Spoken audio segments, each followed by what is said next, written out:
This is the story of a man who was the problem solver of the entire neighborhood.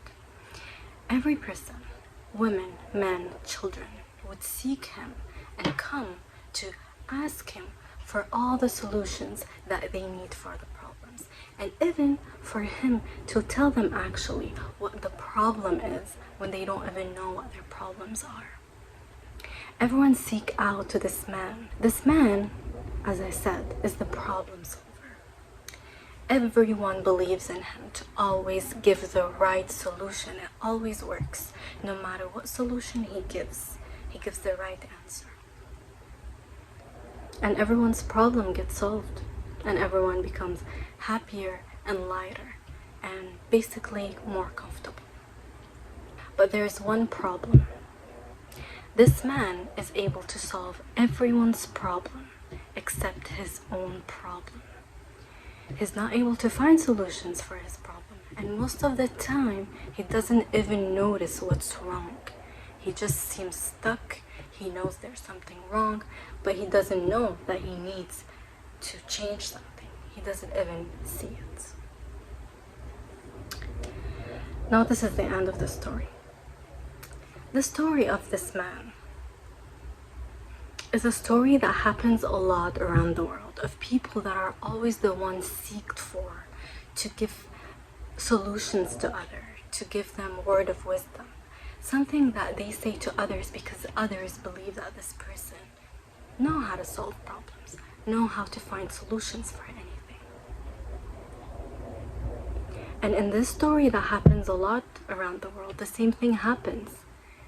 We sometimes hear jokes online saying that someone is always the one giving advices and solution to everyone. But when it comes to their problem, to their lives, they're actually suffering. They're not happy. And no one helps them because they don't ask. But how come these people are able to help others but not help themselves?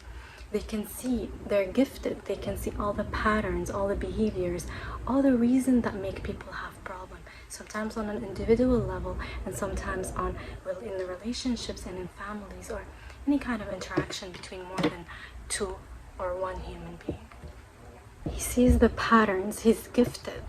That's why he's able to see the patterns. That's why he is able to understand the problems in people's lives.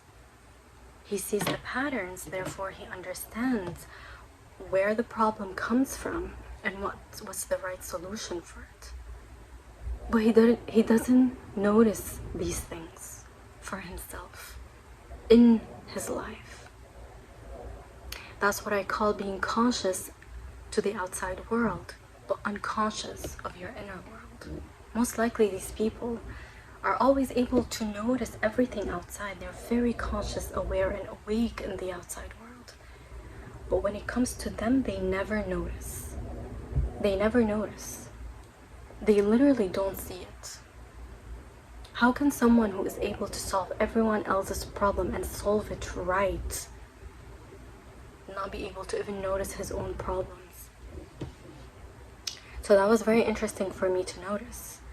And most of these people are the one who struggle. I mean, if they were not struggling, it would make sense, right? It would make sense that because they're able to see the patterns of everyone's problem, they would see theirs. Therefore, they would solve their problems. They would have always solutions for their problems. But they don't. And that's where the wondering stands. That's where the questioning stands. Why?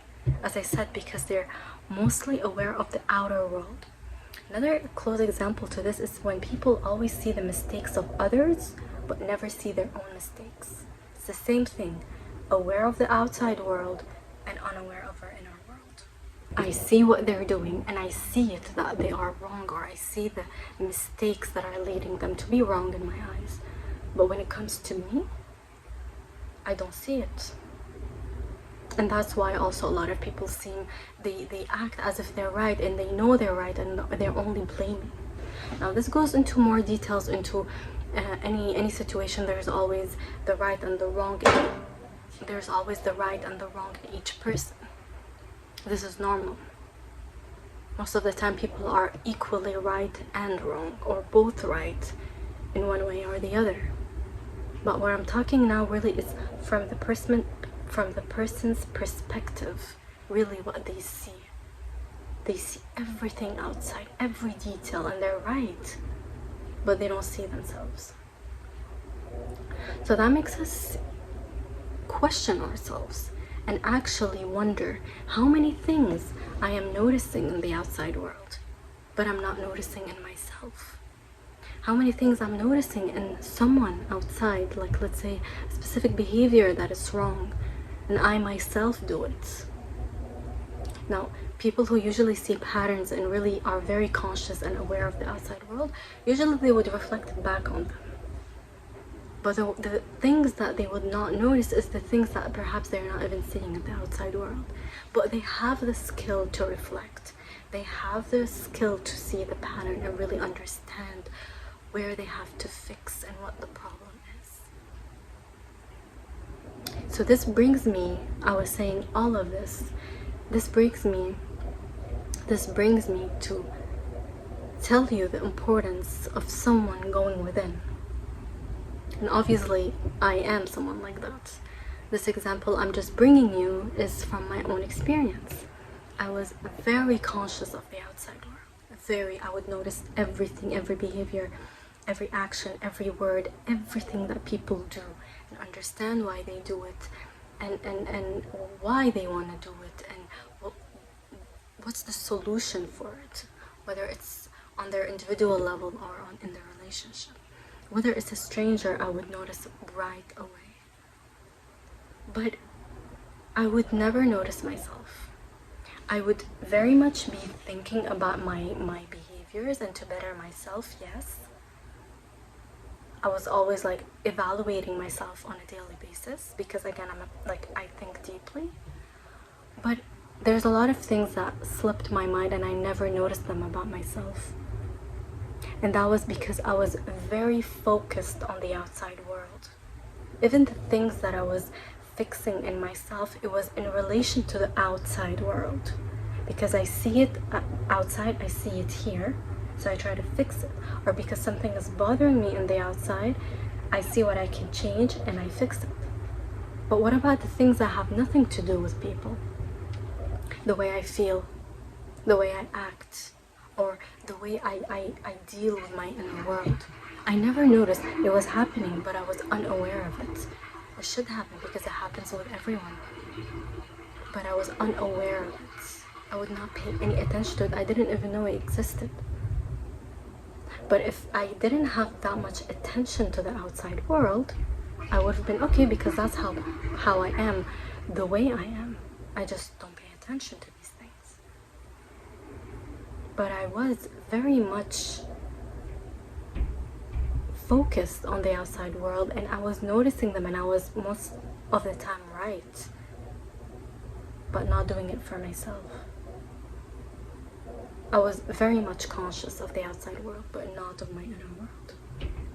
So I tell you again, this is a chance perhaps for you to reevaluate yourself and really consider the importance of your inner world, of going back to yourself, sitting by yourself, reflecting, writing, journaling. Sitting with yourself is important because it's going to make you see a lot of things that you were not seeing, and all of us have a lot of things that we don't see about ourselves. There is no exception. But the difference between someone who sits with himself, goes within, and uncover parts after part, and between someone who never does it, basically it's someone who knows himself better. Someone who is conscious of himself, aware of himself more than someone who doesn't. So I'm asking you again to spend this time with yourself. Spend time with yourself to be able to go in that inner world and become conscious of it. You're going to see how much you were paying almost 100% of your attention outside and nothing inside. And this is when the magic will